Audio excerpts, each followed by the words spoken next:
Hi guys, welcome to new video session of Business Studies for Class 12. In today's session, we are going to revise chapter number 11, that is marketing. So let us start. So what do we understand by marketing? Now, marketing itself is a very complex concept. People have a different opinions and meaning according to their understanding of the marketing. Now, many people believe shopping as marketing. Other people believe that marketing is equal to selling. Some people relate it with the designing of the product or the package. Now, all these understandings are partly correct, but marketing is much a broader concept. So, how do we define marketing in a traditional sense? Marketing means performance of business activities that directs the flow of goods and services from producer to the consumer. Now, marketing in modern sense, it could be defined as a social process by which individuals or groups obtain what they need and want through creating, offering, and freely exchanging products and services of value with others. So, what are the features of marketing? First of all, there is a need and want. A need is a state of feeling which is deprived of something. If it remains unsatisfied, the person is unhappy and uncomfortable. For example, when you get hungry. So, at that point of time, food is your need. Needs are basically human beings and they don't pertain to any product. On the other hand, wants are culturally defined objects and potential satisfier. For example, when a family goes for dinner, young people may prefer fast food. Old people may like to have a home cooked meal. In both cases, needs are common, but wants are different. So everybody wants food, but what kind of food they want, it is separate. Then creating a market offering. It means offer of a complete product or services having features like size, quality, taste, certain price, and at certain location or outlet. For example, if offer is for a laptop, then marketers specify the features such as the screen size, storage capacity, the RAM, all of such. The purpose is to provide complete information about the product. A good market offer is always prepared after analyzing needs and preference of a potential buyer. Then the third feature is customer value. Now buyers generally make buying decision on the perception that a product or a service will satisfy his needs in relation to a cost. A product will be purchased only if it is delivering greatest consumer benefit or what we commonly refer to as value for money. So here marketer must add value in the product so that people prefer it more than the competing product and decide to purchase it. And the fourth feature is exchange mechanism. That is, exchange is the essence of marketing. Marketing works through exchange mechanism process. For example, hungry person offer money and gets food in return. So following conditions are required for exchange. First of all, it involves two parties, a buyer and a seller. Both parties should be capable of offering something. So for example, if I am hungry, I go to a food cart. So that food cart should have something which I want. That is, they must have food and I should have money. Both parties should be able to communicate and deliver the product or services. Both parties should have freedom to accept or reject other parties' offer. And both parties must enter the transaction willingly. Acceptance and rejection should be voluntarily, not made by any compulsion. So, what do we understand by marketing management? So, marketing management refers to planning, organizing, directing, controlling activities which facilitate exchange of goods and services between producer and the consumer. In order to achieve the desired objective of exchange of goods and services from manufacturer to consumer, marketer also decide what philosophy or thinking needs to be adapted.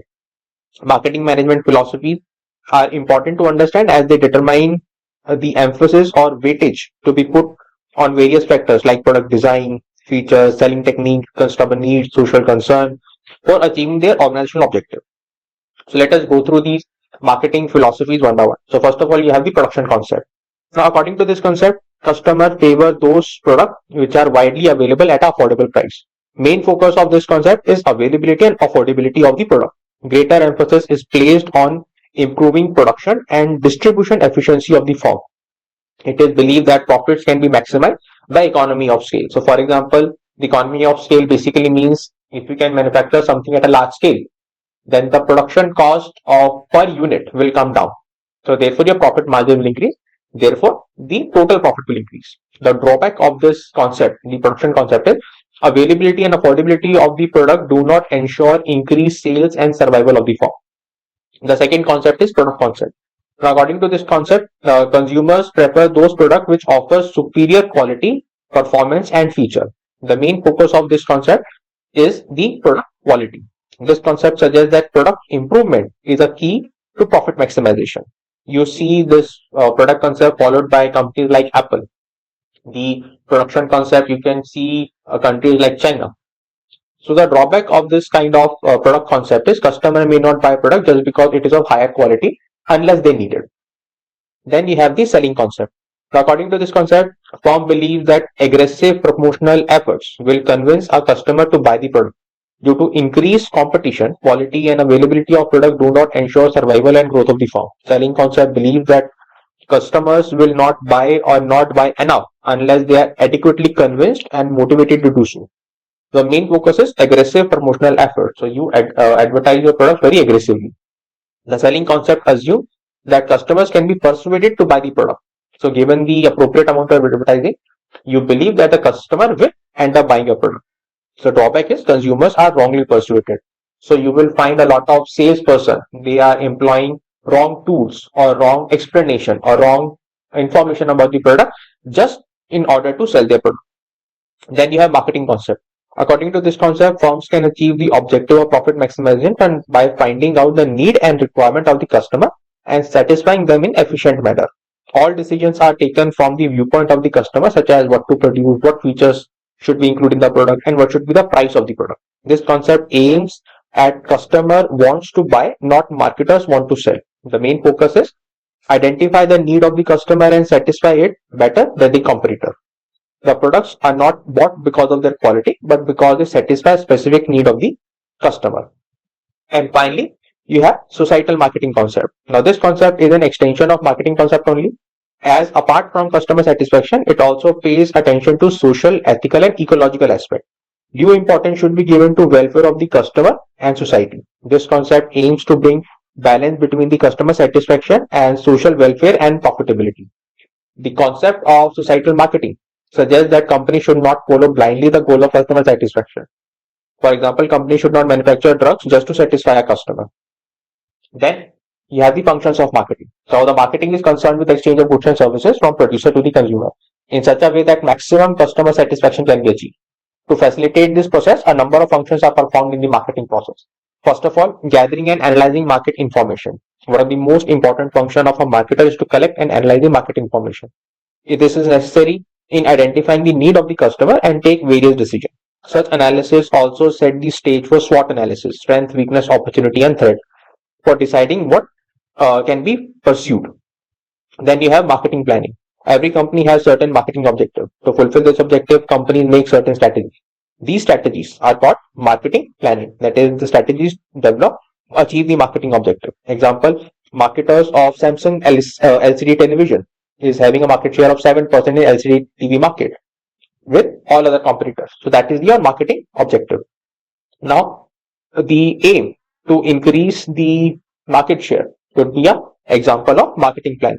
For achieving this, you can both increase the production and the promotion. All kind of action plans are required for marketing planning. Then you have product designing and development. The design of the product helping making product look attractive. It also helps in winning competitive advantage in the market. Then you have standardization and grading. Now, standardization refers to producing product with predetermined specification. Such products maintain uniformity and consistency in output, ensure quality standard, and reduce inspection of products. Grading is the process of classifying product on the basis of their size, quality, features. It is necessary for those products which are not produced but grown naturally, like wheat, oranges, all your eatables. You will find a lot of grading in those items. Then you have packaging and labeling. Now, packaging refers to containers of product and labeling refers to stickers that can be placed on that package. Packaging and labeling play a very important role in the marketing of the product. They are also considered as modern pillars of marketing because packaging protect the product and thereby ensure its quality, and the labeling provide detailed information about the product's features, contents, uses to the prospective customers. Then you have branding. A marketer must decide whether to sell product in generic name or under a brand name. Now, branding is the process of giving name, symbol, and tagline so as to differentiate the product of the company from the competitors. Branding also increases consumers' loyalty. For this, a brand manager may adopt two strategies. Either each product should be given separate brand or same brand name will be extended to all the product. Then you have customer support services. Developing customer support services is an important function for any organization. You have after sales services, customer complaint, maintenance services, technical information services. All these customer support services ensure the maximum satisfaction to the consumer, and it also generates repeat sales and brand loyalty for a product. Then you have pricing of products. Price refers to the amount which customers has to pay to buy the product. Success or failure of a product depends on the price of the product, as consumers are always price sensitive. The demand of the product or services is also related to its price, that is, lower the price, higher the demand, or vice versa. Then you have promotion. Now, promotion means informing customers about the firm product and persuading them to purchase this product. Promotion includes four important methods: advertising, personal selling, sales promotion, and public relationship. Marketer has to take several crucial decisions in respect of promotion of goods, like deciding the promotion budget, combination of various promotional tools, etc. Then you have physical distribution. Now, this function of marketing involves deciding the distribution of goods and services from the place of production to the place of consumption. It involves two major decisions. Decision regarding channels of distribution, for example, how many wholesalers you are going to use, how many retailers you are going to use, and deciding regarding physical distribution of goods and services, that is, how to make the physical movement of goods through air, through waterways, through roadways. Important decision making areas are managing inventory, transportation, warehousing. All these are part of the physical distribution ecosystem. Then you have transportation itself. The consumers are scattered to many geographical locations. Transportation fills the gap by carrying product from the place of production to the place of consumption. The transportation need of the firm is based on factors like the nature of product, cost involved, and the location of the target market. Then you have storage and warehousing. The need of storage warehousing arises because there is a time gap between the production and the consumption of goods. This time gap may be either due to irregular demand or irregular supply. In order to maintain smooth flow of goods and services in the market and protect them from various damages, goods are stored in warehouses. Warehousing function is performed by various agencies such as manufacturers, wholesalers, and retailers. Now let us cover the four marketing mix or 4P concept. The combination of various variables chosen by a firm to prepare its offering is called a marketing mix. Marketing mix is a set of elements which a marketing firm uses to achieve its marketing objective in a target market. So remember, there are 4 P's of marketing mix: product, price, place, and promotion. We are going to cover these elements one by one. So first, let us start with the product. Now, product means anything of value which is offered to customers in the market to satisfy their needs and wants. The concept of product not only relates to physical product but also benefits offered by the product. Product mix refers to decisions related to branding, packaging, labeling of the product. Then you have the price. Price refers to the amount that customer has to pay for obtaining the product. Success or failure of the product depends upon pricing, as customers are price sensitive. Price is also a regulator of demand, because lower the price, higher would be the demand. Price mix refers to decisions relating to the objective of price, cost, demand, and government regulation. Then you have the place. Place refers to physical movement of the product from place of production to the place of consumption. Place mix refers to decisions related to physical movement of goods and services. So you have to take the decision with regards to the channels of distribution and how you are going to physically move the goods from the production place to the consumption place. And then finally you have the promotion. Now, promotion refers to informing customers about the company's product and services and thereby persuading them to purchase. Now, promotion mix refers to decisions regarding how to persuade the customers, and we have a lot of tools in promotion. We have advertising, personal selling, sales promotion, and public relationship. So now let us break down the concept of product one by one. Now, generally, product means what? A thing having tangible or physical attributes, but that is very narrow view of the product. Product not only carries some physical attribute but also some psychological and intangible quality. Reputation, guarantee, quality, style, comfort, look of the product, all are a part of the product. Now, from a customer point of view, a product is something which has bundle of utilities and it also has a capacity to satisfy the need. A buyer only buys the product if it is providing certain benefit to him. Mainly, 3 types of benefits a customer looks for: the functional benefit, the psychological benefit, and the social benefit. A concept of product also requires understanding of the product mix. So you have branding, packaging, and labeling. So let us understand the concept of branding. A marketer must decide whether to sell product in generic name or a brand name. If products are sold with generic name, it would be difficult for marketer to distinguish their product from the competitor. Therefore, most of the marketer gives brand name to the product, which helps in identifying and distinguishing their product from the competitor's product. The process of giving name, symbol, tagline to product, it is called branding. So what is the importance of branding? So you have the brand name. The part of the brand which can be spoken is called a brand name. That is the verbal component of the brand. Then you have the brand mark. That is the part of the brand which can be recognized from its symbol. Then you have the trademark. That is the brand or a part of brand which has been given a legal protection. In India, the trademarks are protected under Trademark Act. The firm which gets its brand registered has the exclusive right for its use, and no other firm can use such name or mark in that specific country. Then you have the packaging. Packaging refers to the act of designing and producing containers or wrappers of the product. So you have primary packaging, you have secondary packaging and transportation packaging. Primary packaging refers to the immediate container of the product. Secondary packaging means the additional layer of production, so that in which the product is kept until it is ready to use. And then you have the transport packaging. That is when you have to store and transport the product, then you do the transport packaging. And then you have the product label. So label is a part of the product or tag attached directly to the product. It is a small slip or a printed note. Its label can be a simple tag in case of a local product like sugar, wheat, pulse, or it can be a descriptive label. In case of a brand product, description or elaborate label can be given to a product.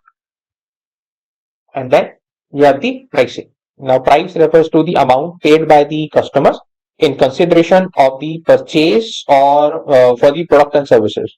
Now different industries have different name for the prices. So for transport you have we call fare. For school we call it fee. When we pay for insurance we call it premium. So different industries have different name for the price. Pricing refers to determining the price of a product. Pricing is important as no product can be launched without a price tag. Price is also a regulator of demand because according to the law of demand, lower is the price, higher is the demand. Pricing is an effective weapon as in conditions of perfect competition. Most of the companies compete with each other on a very competitive price. So what are the factors affecting the pricing determination? First of all, you have the product cost itself. That is the production cost. This includes your fixed cost, variable cost, semi-variable cost. Fixed cost, they do not vary directly with the level of output. Variable cost, they vary with the level of output. And then you have semi-variable cost. That is, sum total of these costs will remain fixed and some part will be flexible. So generally all firms set a price which cover all their costs and profit margin. However, when firms are introducing a new product or entering in a new market, product may be sold at a price which does not cover all the costs. But in long run, a firm can survive only when it is able to cover all this cost. Then you have the utility and the demand. Now cost set the lower limit and utility set the upper limit. The price of a product must reflect the interest of both the parties, that is the buyer and the seller. A buyer may be ready to pay up to a point where utility from the product is at least equal to the price paid. However, seller will try at least to cover the cost. The price of the product also affected by the elasticity of demand. The demand is said to be elastic when a little change in price affects the quantity demanded, and a demand is inelastic when increase or decrease in price does not change the quantity demanded a lot. Then you have the extent of competition in the market. A price of a product is always affected by the nature and degree of competition. A price can be touch upper level in case of lesser competition. A price can touch a lower level in case of stiff competition. Competitors' anticipated action must be taken under consideration before fixing the price of the product.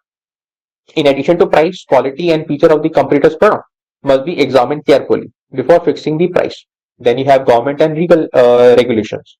In order to protect the interest of the consumer from unfair practices of pricing, government may interfere and decide the price of the product. Government may declare a product as an essential commodity and regulate its price.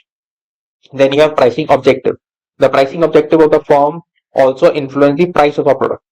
The general aim of a firm is to maximize profit. If a firm wants to earn profit in short term, then it will charge higher prices for the product. This is called skimming strategy. If a firm wants to earn profit in longer run, then it would offer a lower price per unit of cost so that it can capture the large market share and earn greater profit by increasing the sale. This is called market penetration. Then you have marketing method used. Price fixation can also be affected by the elements like distribution system the company has adopted, the quality of salesmen employed, advertisement the company is doing, sales promotion efforts, packaging, credit facility. If a company is providing free home delivery, then it must be having some flexibility in fixing the price accordingly. Now, let us understand the concept of physical distribution. Now, an important function of a marketer is how to make a physical movement of goods from the place of production to the place of consumption. While working on physical distribution, a marketer has to carefully decide on two questions. The first question is channels of distribution to be used, how many wholesalers, how many retailers. Then the physical distribution of goods and services, that is how to make physical movement of goods. Important decisions areas are managing inventories, transportation and warehouses. So what are the different channels of distribution we see? Now, first and foremost, what is channel of distribution? In case of being a producer of a consumer goods, it is not possible for a company to contact all the customers as they are scattered across the nation. In such a situation, it is important to take the help of intermediaries to connect such potential customers. So, channels of distribution are set of firms or individuals that assist in transferring the title of goods and services from the producer to the consumer. Now, let us go through the different channels of distribution. So, you have two channels, direct and the indirect. So, what is the direct channel? So, direct channels are also referred to as zero level channel. Here, manufacturer directly sells his product to consumer without using any intermediary. This channel is the shortest and simplest. In this, you can clearly see there is a direct relationship with the customer. Then we have the indirect channels. So indirect channels can be one level, two level, or three level. In one level, manufacturer employs a retailer. So all the goods are sold to the customer through a retailer. In two level channel, you find manufacturer sells the goods in bulk to the wholesalers. Wholesalers sell the goods in lot to the retailers, and then retailers sell the goods to the customer. So there is two channel distribution between the manufacturer and the consumer. That is the manufacturer, that is the wholesaler and the retailer. And then you have three level channel. In this channel, the manufacturer uses the services of an agent. Those agents contact with the wholesalers, and then wholesalers sell it to the retailers. So for one level channel, we can give the example of companies like automobile industry or electrical appliances. For two level channel, you have FMCG products, fast moving consumer goods items. And three level channels could be when you're entering into a new market. For zero level, you can have the examples of McDonald's or KFC, which are directly selling their goods to the customer. Now let us understand the physical distribution or the physical movement of the goods. The physical distribution. Now, once goods are produced, packed and branded, they are priced and the promotion techniques have been filled. They must be made available to the consumer in the right place, right quantity and right time. Each customer loses its interest and buy an alternative brand if the distribution of the goods takes time.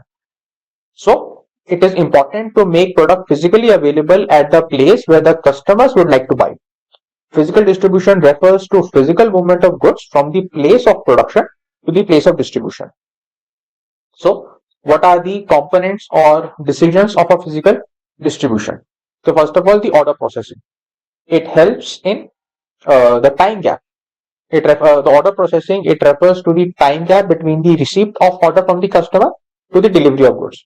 Customer is always interested in prompt and safe delivery of goods. If the processing order is delayed, then customer loses the interest. Hence, physical distribution system must focus on speedy order processing. So therefore, you have Amazon one day delivery, you have Blinkit and Zepto 10 minutes delivery. Then you have the transportation. The customers are scattered to many geographical locations of the country. Transportation fills the gap by carrying product from the place of production to the place of consumption. Then you have storage and warehousing. The need of the storage and warehousing arises because there is a time gap between the production and the consumption of goods. This time gap may be either due to irregular demand or the irregular supply. In order to maintain smooth flow of goods and services in the market and protect them from the various damages, the goods are stored in warehouses. Then you have the inventory control. It refers to maintenance of stock of goods held for distribution. Higher inventory level ensure better services to the consumer, but it also means your cost will increase. Any shortage in inventory may lead to a loss of customer to the competitor's product. Now, let us go to the concept of promotion. After product planning, pricing, and placing, it is important for a marketer to formulate suitable strategies to communicate with the prospective buyer. In the absence of communication, customers would not be able to come to know about the product and how it can satisfy their needs and wants. Promotion refers to informing the customer about company's product and services and persuading them to buy the product. So what are the different promotional tools we can use? We have advertising, we have sales and promotion, and we have personal selling. So what is advertising? Advertising refers to any paid non-personal presentation of goods and services by any identified sponsor.